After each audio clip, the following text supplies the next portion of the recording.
பிரியமானவர்களே, ஆண்டவராகிய இயேசு கிறிஸ்துவின் நாமத்தில் உங்கள் யாவரையும் வாழ்த்துகிறேன்.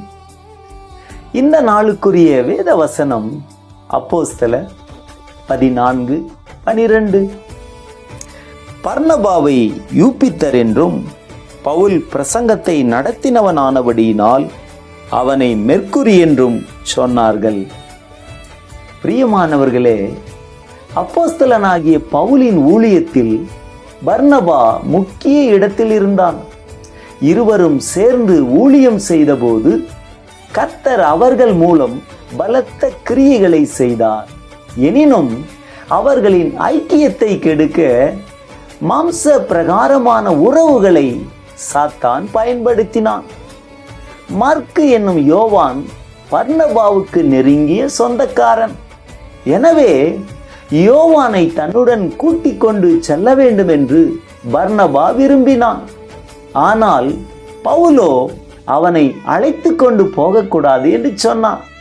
காரணம், யோவான் சில காலம் பவுலை விட்டு பிரிந்து சென்று விட்டதால் இதை பற்றி அவர்களுக்குள்ளே கடும் கோபம் உண்டானபடியால் பவுலும் பர்னபாவும் ஒருவரை விட்டு ஒருவர் பிரிந்து விட்டார்கள் என்று வேதம் சொல்லுகிறது. அன்பானவர்களே, 2 பெரிய அப்போஸ்தலர்களை பிரித்து விட்டது மாம்ச பிரகாரமான உறவுகள். பர்னபாவின் மாம்சீக அன்பும் பவுலின் ஆவிக்குரிய பக்தி வைராக்கியமும் இசைந்து போக முடியவில்லை. எனவே நம்முடைய சுய எண்ணங்களையும் திட்டங்களையும் நிறைவேற்ற ஊழியத்திலோ சபையிலோ நாம் பிரயாசப்படக்கூடாது. பரிசுத்த ஆவியானவருடைய ஆலோசனையின்படியே நாம் செயல்பட வேண்டும். பாருங்கள், பவுலுடன் இருக்கும் வரை பர்னபாவை பற்றி நல்ல ஊழிய சரித்திரம் நமக்கு தெரிகிறது.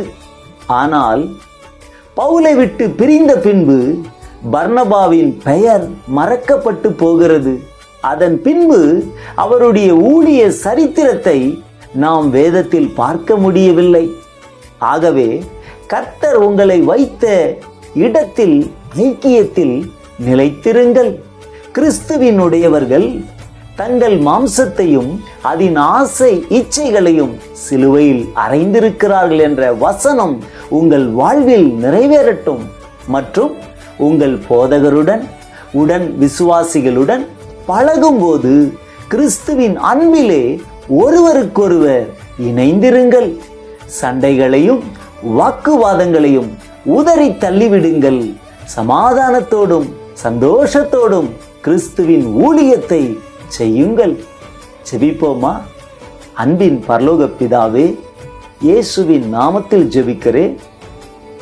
பவுலும் பர்னபாவும் ஊழியத்திலே ஆவிக்குரிய சிந்தனையோடும் மாம்ச சிந்தனையோடும் செயல்பட முடியாமல் பிரிந்து போனது போல இன்றைக்கு எத்தனையோ சபைகள், எத்தனையோ சபை விசுவாசிகள் பிரிந்து கிடக்கிறார்கள்.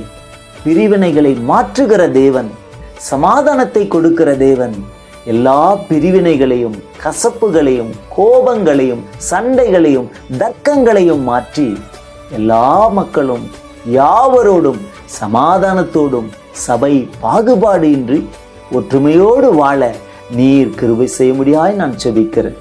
துதி கன மகிமை எல்லாம் உமக்கே செலுத்துகிறேன். இயேசுவின் நாமத்தில் ஜெபம் கேளும் நல்ல பிதாவே, ஆமேன். God bless you. கர்த்தர் தாமே உங்களை ஆசீர்வதிப்பாராக. ஆமேன்.